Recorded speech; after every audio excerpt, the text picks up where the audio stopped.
go to Earl's house. We see his mother teaching Liana how to cook, but it's clear that Liana is very clumsy, doesn't know how to cook, almost burns everything and ruins the food. Earl's sister keeps making fun of her, but Earl's mother comforts her, saying, "Don't be upset, everything is difficult at first, then it becomes easy." Then we return to Earl, who is with Colette, talking to the Blue Magic school teacher because Earl also wants an exception to be promoted to the 2nd grade.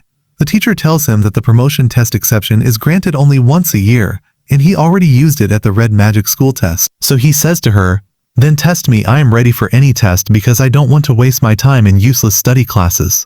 The teacher gets angry and says, "Do you mean my lessons are useless and have no value?" She says to him, "Since you're so strong, I am ready to challenge you to a duel." We see Earl preparing for the challenge, and Colette is very scared because this teacher shows no mercy. She tells Earl that physical assault is forbidden and he is only allowed to use magic. She tells him, "Don't be upset if my magic causes you injuries." Earl says to her, "I agree to any rules because I am confident I will win the challenge." His confidence provokes the teacher, and she immediately uses Blizzard Storm magic, attacks him with a magical vortex and surrounds him with it. Then she activates ice magic on him, trapping him inside it. Colette is of course very scared for Earl. The teacher says to him, "You keep saying you're great and unmatched, yet you can't dodge my simple attack."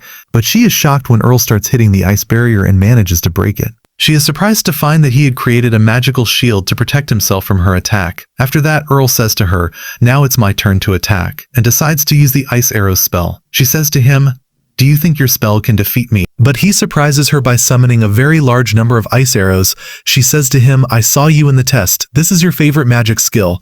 She says, "I can do it easily and summon the exact same number as..." Indeed, each one attacks with their ice arrow spell and they manage to counter each other's attacks. After that, Earl says to her, "I'm not finished yet," and decides to double the number of ice arrows. She says to him, "I can double them too and reach 100 ice arrows." Colette is of course shocked by the number of ice arrows Earl summoned and says she can only manage 2. Then the teacher says to him, "There's no use. No matter how many ice arrows you summon, I can increase the same number and more, and I will counter your attack." But the surprise here is that Earl manages to summon ice arrows from the right, the left, and from above her. She is shocked by this large number and says, "It's impossible for a 1st grade student to summon all these numbers without saying a magic incantation." As Earl prepares to attack her, she immediately creates an ice barrier to protect herself from his attack. While she is countering the attack, she is very happy and says, "The ice arrows breaking against my barrier will start increasing greatly, thus strengthening my magical barrier. I will save my mana energy this way, exhaust his mana, and then use my attack magic to win the challenge." She finds that Earl's attack suddenly stops and says to him, "Have you finished? Did you give up?" He says to her, "All that attack was just a decoy." Suddenly she looks up and finds that Earl has summoned a very large ice arrow and is preparing to attack with it, aiming right for her head.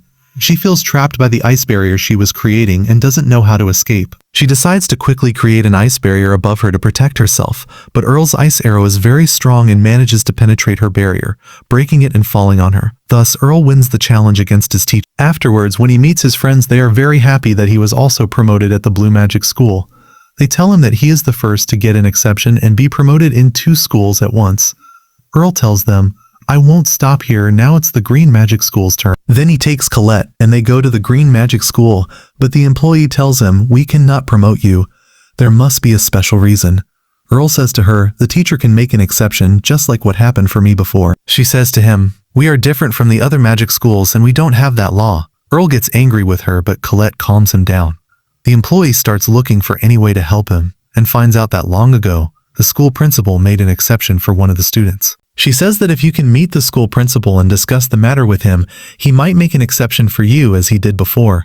But then she says to him, "Unfortunately, our principal won't be available, and I don't think you can meet him in the coming period because he is busy." She says to him, "The principal would never waste his time to meet one student, and if you try to cause any problems, you will be immediately expelled from the school." Colette then says to him, "Why are you in such a hurry for promotion?" He says to her, "I have a goal. There is a person I want to surpass in using magic and prove to him that I am stronger than him." Then the employee says to him, "All right, trust in God and don't make a scene. If you don't leave now, I will expel you." Colette then says to him, "Come on, let's go. I have a great plan." We learn that her plan is for Earl to participate in the flight competition.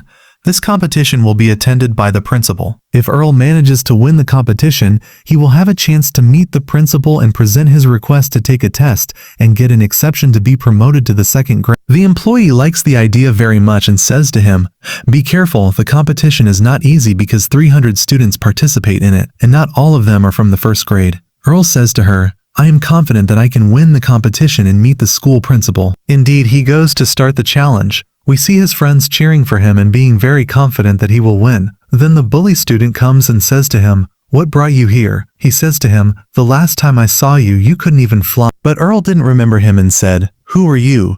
The student gets very upset and says to him, "You'll know who I am well when I win the champion." We see the commentator saying that this competition includes students from the first, second, and third years, and the competition this year will be very fierce. We learn that the conditions of the competition require them to pass through the main gate of the Magic City, go around it until they return to the starting point again. Present at the competition, of course, is the principal of the Green Magic School, along with a group of observers, including one who is handsome, and all the girls like him and are infatuated with. Here, when Kaido finds that Colette and the others are admiring the teacher and not cheering for Arel, he keeps shouting at them, telling them to focus on the competition, and starts cheering for Arel, saying, "You are like me and my highest role model, and I don't want you to lose any challenge." The flight competition begins, and we see the 300 competitors starting to fly. They start bumping into each other, and some of them fall. The audience is cheering, and the commentator says that this competition will be different because there are new competitors we are seeing for the first time. Then we see one of the students who couldn't control himself and fell to the ground. After that, they notice that only 15 students are in the lead. The one currently in first place is the student Diani, who is from the third grade. This student has won all the races she participated in before, and it is expected that she will be first and win the competition. Then we see the bully student flying, and Arel comes right next to him. He is surprised by his speed and says to him, "How can you fly at the same level as me?" Arel says to him, "By the way, I haven't used my full power until now, but I don't want to consume my mana energy quickly."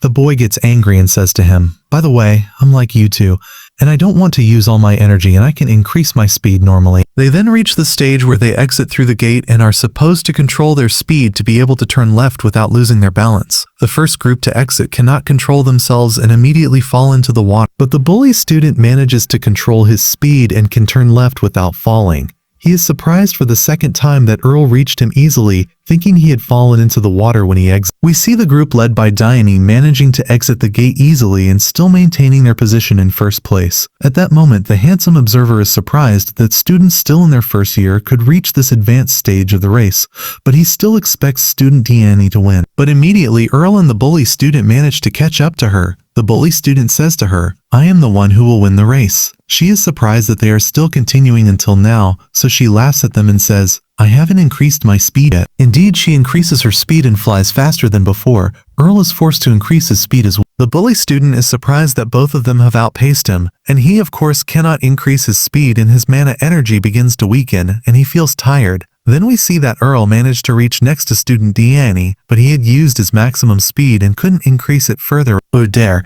This way he says, "I won't be able to beat her," and says 2 months is too short a time to increase my flight skill and speed. At that moment, student Diani increases her speed and races ahead. He says, "I have no choice but to use my trump card." He starts kicking the air with his leg to give himself a strong push forward, and this way he will be able to catch up to her. The observer is shocked by the strange skill Arel used and says that his leg muscles are very strong to allow him to use the kicking skill and compress the air to increase his speed.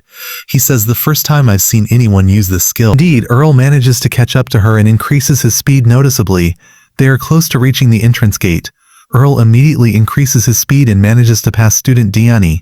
She of course gets angry and wonders how he can race her with speed higher than hers. They say that his leg skill doesn't allow him to control himself to enter the gate, but Arel manages to manipulate the air with his hand to adjust his balance and can enter the gate simply controlling his speed. In the end, Arel succeeds in reaching the finish line and wins the flight competition. Student Diani arrives after him, taking second place and immediately greets him, saying, "I really enjoyed racing with you, but next time I will beat you." Then the bully student arrives, taking third place and is literally exhausted and unable to move. Afterwards, Arel goes to meet the school principal and hands him the certificate and medal. But Arel says to him, "I have a request. I want you to make an exception for me to be promoted to the second grade." He says, "Your skills in the race impressed me greatly, and I didn't expect a first grade student to be able to defeat third grade students." Therefore, I agree to this exception and am ready to promote you to the second. Earl is finally happy that he passed the promotion test at the red, blue, and green magic schools and says, I have completed half the journey, and the second half remains for me. I wonder will Earl succeed in all the upcoming tests? If you are excited, champion, to know the rest of the story, don't forget to support us with a like and subscribe so you get the new episodes. See you in next video.